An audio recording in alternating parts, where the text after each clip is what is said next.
Hello mga kasari, magandang araw po at ito nga dumating na yung ating order na 2 box na mineral. Ito kasi yung mas mabinta dito sa ating tindahan, itong malaking mineral, no? Kaya ito lang yung dinagdag natin kasi mayroon pa tayo dito na maliit. So ito nga, 260 ang isang box, dalawang ating in order, kaya 520 ang ating binayaran. At ito nga habang nagliligpit ako dito na pinupunuan ko yung ating mga noodles kasi mabinta yan. Maganda kasi tingnan pag puno, di ba? Kaya nagre-refill tayo. And then tinanggal ko din tong mga nagyayelo na mga soft drink saka mineral. Ibababa natin yan, no? Ganun ang ating ginagawa tuwing umaga, no? Para mapalitan at madisplayhan natin sa taas.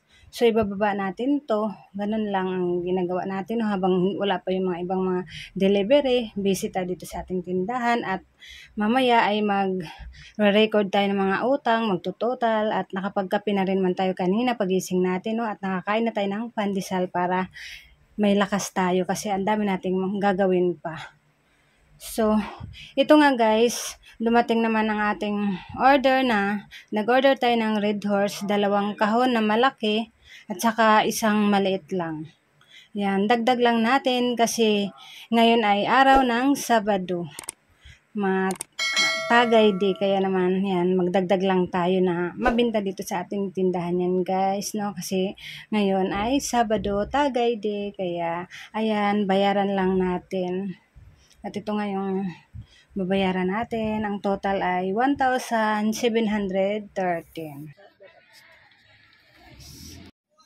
At ayan na, si partner dumating na. Dahil nga wala silang pasok guys, dahil mahina ang kanilang trabaho. Kaya ayan, nagpabili tayo ng mga mabinta dito sa ating tindahan. So, buti lang talaga mayroon tayong maliit na negosyo kahit paano ay nakakasurvive tayo, no? Kaya itong mga listahan natin guys, itatabi muna natin, naudlot na naman yung ating total. At ligpitin muna natin itong mga napamili ni partner. At ito nga guys, tinanong ko siya bakit 3 tray lang ang nabili niyang itlog kasi dapat 5 tray. So, ito nga, tumaas na naman, no? Kinulang yung dala niya kasi siyempre naka-budget lang yun, tinotalan natin yun. At siyempre dinagdagan ko rin naman ng konti pero talagang kulang pa rin. Grabe ang pagtaas ngayon ng itlog guys, no? At itong bigas, bumili din tayo ng 40 kilos kasi hindi naman masyado mabinta dito sa ating tindahan. Paisa-isa lang naghanap, no? Para pag mayroon lang maghanap, mayroon tayong maibigay. Ayun nga, ito nga yung mga napamili niya guys. Ayusin lang natin. So, grabe talaga ngayon ang pagtaas ng mga bilihin guys, no? Kaya, itatabi lang natin to guys. Mamaya ko na naman ipagpatuloy itong pagtutotal. Kasi may limit lang tayo magpautang dito sa ating tindahan. Para mayroon tayong maipamili, no? Tumaas na naman ito guys. Kaya, 3 lang binili ni partner. 230 na ang isang tray, grabe. Dati kasi nung bumili lang siya, kailan lang yon 210. So, pagbalik nga niya, at ito nga na ang presyo, no? Kaya, konti na lang talaga ang tutubuin natin. Large kasi ang size nito. So, nasanay na din kasi yung ating mga customer na ganun ang presyo natin. Kaya, ayan, tindahan talaga magsakripisyo, no? Nabawasan pa yung tutubuin natin kasi tumaas yung isang tray ng itlog kasi 10 lang ang bintahan natin dito, no? Kaya, bawi na lang tayo sa ibang mga paninda na medyo malaki-laki ang tutubuin natin, no? Ganun lang. Talaga tayo ang magsakripisyo kasi kawawa din yung ating customer kung tataasan natin, no? Kaya yun, sakto lang. Pero at least may tutubuin pa naman tayo, no? At ito guys, ligpitin lang muna natin. Bigas din tong laman, no? Pangkain lang namin to, 10 kilo kaya hiniwalay. Kaya malaking tulong talaga itong tindahan sa atin kahit paano ay ayan, nakakasurvive naman tayo sa pang-araw-araw natin guys, no? Kasi yung sahod ni partner, binibigay din naman niya sa akin kasi siyempre tayo yung nagbabudget, pinamalingki. So, ang mahal talaga ng mga bilihin ngayon. Kaya, minsan talaga kulang. Kaya, buti lang talaga kahit paano mayroon tayong maliit na negosyo, no? Dito tayo kumukuha. Ito talaga yung pinaka main source of income namin guys kasi dito talaga ako kumukuha ng mga pambayad sa mga bayarin, no? Kasi yung sahod ni partner ay pang allowance lang namin. Minsan magki-cravings yung aking mga anak. Siyempre, di naman natin matiis, ay i-orderan natin, no? Kaya dito tayo kumukuha sa ating tindahan at kahit paano ay na-manage naman natin mabuti ang mga binta ng ating tindahan, no? Na nakapamili tayo na yung mga hinanap sa atin ng mga customer. At ito nga guys, may nagpapa-GCash. So, di ko nga mabidyohan kasi gamit natin yung cellphone. Kaya pag may magpa-GCash, ino-off ko yung video.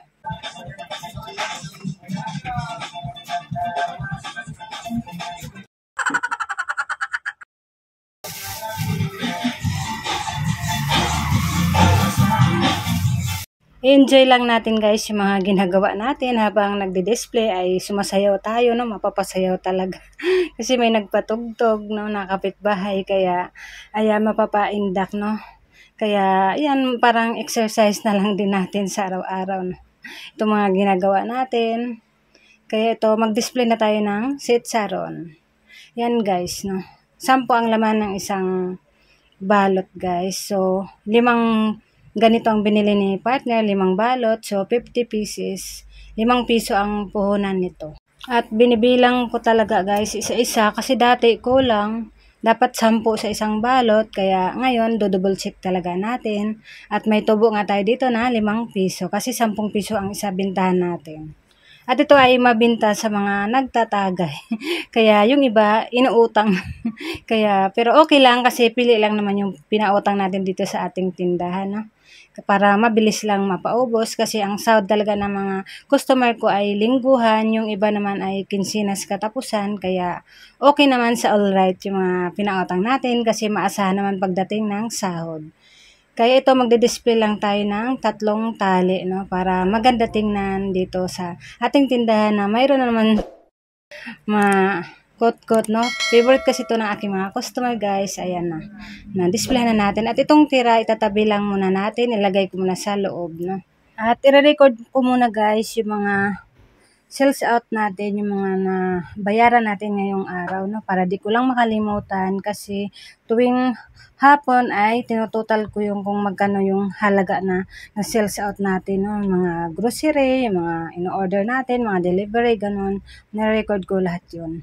Kasi every month, tinutotal ko yung sales in natin at saka sales out kung magkano, no? Yun ang aking ginagawa dito sa aking tindahan, guys. Kaya ito, ayos muna tayo ng itlog, no? I-display muna natin habang wala pa tayong customer. Sarap din guys pag mayroon tayong hanap buhay dahil masarap gumising sa umaga, 'di ba? Kasi ayan, mag-asikaso tayo sa ating mga paninda, ayusin, lilinisan, 'di ba? Parang masaya kasi nandito lang tayo, no? Kaya ayan, maganda talaga pag mayroon tayong sariling negosyo.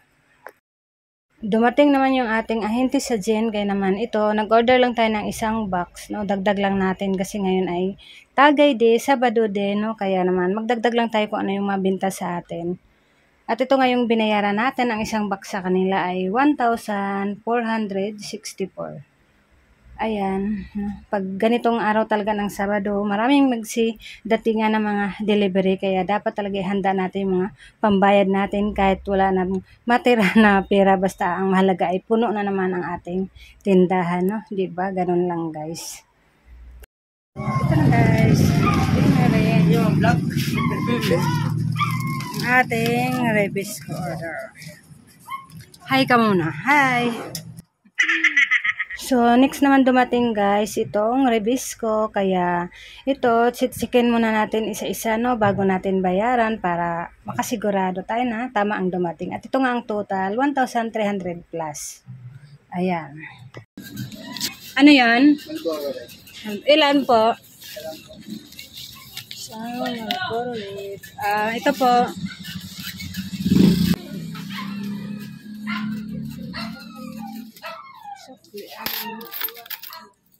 Doon po sa labas nakasabi. So, ito nga yung ating mga in-order guys, no? Okay lang kahit maubusan tayo ng cash. Ang mahalaga naman ay ayan, nakabayad tayo sa ating mga bayarin, no? Ang mahalaga ay puno na naman ang ating tindahan kahit wala na tayong cash dito sa atin, no? Kasi mas maganda kasi na ipamili lang natin ang ipamili kung ano yung hanap lagi sa atin ng mga customer para bilis ikot ang puhunan. At ito nga yung mga na-order natin na mabinta dito sa ating tindahan na dinagdagan natin, no? Kaya ayan, magdagdag lang tayo na magdagdag at mag-order lang tayo na mag-order kung ano yung laging hanap ni Suki sa ating tindahan para sa ganun mabilis natin mapalago kagad ang ating munting puhunan. Ayan ang ginagawa ko guys, kung ano yung mga hanap lagi ni customer, focus lang tayo doon kung ano yung lagi nilang hinahanap, no, para sa ganun mabilis ka agad mabenta kasi yung mga hindi masyadong hinahanap, magtagal dito sa ating tindahan, ayaw ko naman ng ganun, no? Gusto ko yung mabenta ka agad sila para sa ganun mayroon ka agad tayong ipamili, i-order ka agad, yung ganun, ikot-ikot lang ang ating puhunan, no? Ganun lang talaga. Literal na gulong-gulong lang ang puhunan sa ating tindahan. Kaya ang mahalaga naman lumalago at ayan, dahil dito tayo masaya na marami tayong mga paninda. So, ito na naman next dumating guys, si Pure Gold. Always panalo, no? Pag ganito talaga, Sabado, marami talagang magsidatingan ng mga delivery, kahit ito mahilo-hilo na tayo, no? Kasi may time talaga na mabigat ang pakiramdam natin. So, siyempre, kailangan pa rin natin kumilos kasi ayan nga, magsidatingan na yung ating mga delivery. Tayo talaga ang aasahan ng ating tindahan. Kailangan talaga natin laging malakas sa Diyos ko Lord.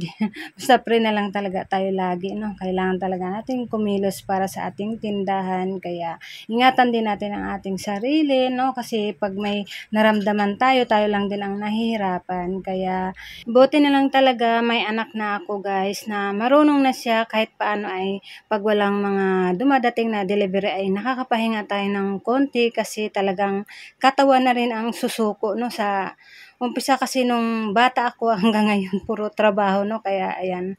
Pero sanay yung katawan ko sa trabaho kaso talagang susuko din talaga sa pagod. At ito nga guys, may free items tayo, isang plastic. Ito nga, free items lang ito. Kaya ayan, masaya tayo pag may free tayo kasi kumukuha din tayo dito sa ating tindahan na gagamitin natin sa pagluluto, no? Tulad nga itong toyo. Kaya masaya ang tindera pag may free tayong makukuha. Ayan nga, may free tayong dato puti, soy sauce guys, 5 piraso, and then 5 magic sarap din, ayan, tsaka itong pansit canton, 2 piraso, diba, maraming pa-free si Pure Gold. At ipapasok ko muna to sa loob guys, kasi di pa kaya, no, na pa kaya, papahinga muna tayo. At ito nga yung total, naghalaga sa 7,400 plus, ayan. Kaya, ayan, puno na naman ang ating tindahan, display na naman tayo, magkailangan lang ng magsipag, araw-araw, laban lang para sa hanap buhay.